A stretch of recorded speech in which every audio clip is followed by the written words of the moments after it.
Hi guys, சிம்பிளாக mushroom biryani எப்படி பண்ணுறதுன்னு பார்க்கலாம். ஒரு டம்ளர் ரைஸ்க்கான அளவு இது.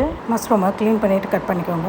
ஒரு குக்கரில் நெய்யும் ஆயிலும் விட்டுட்டு பட்டை, லவங்கம், ஏலக்காய் போட்டு தாளிச்சிருங்க. இது கூட கையளவு புதினா சேர்த்துட்டு 3 பச்சை மிளகாயும் சேர்த்துக்கோங்க. கட் பண்ணி வச்சுருக்க வெங்காயத்தையும் சேர்த்து நல்லா கிளறி விட்டுருங்க. வெங்காயம் வதங்கினோடனே தக்காளி போட்டு சால்ட் கொஞ்சம் போட்டு கிளறி விட்டுருங்க. வதங்கட்டும். தக்காளி லைட்டாக வதங்கினதும் கறி மசால் 3 ஸ்பூன் போட்டு நல்லா கிளறி விட்டுருங்க. கூடவே 2 ஸ்பூன் தயிர் விட்டு கிளறி விடுங்க.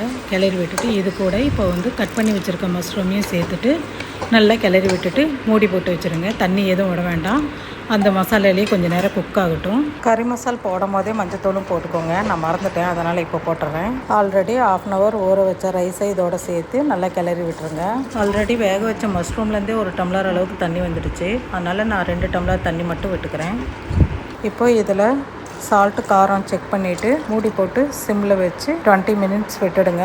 வேகட்டும். 20 minutes ஆகிடுச்சு. இப்போ குக்கர் மூடியை ஓப்பன் பண்ணிடலாம். பாருங்கள், ரைஸ் நல்லா குக் ஆகிருக்கு. சூப்பரான மஷ்ரூம் பிரியாணி ரெடி ஆகிடுச்சு. நீங்களும் உங்கள் வீட்டில் இதே மாதிரி சூப்பரான டேஸ்டியான மஷ்ரூம் பிரியாணி செஞ்சு பார்த்துட்டு உங்களுக்கு எப்படி வந்ததுன்னு கமெண்டில் சொல்லுங்கள்.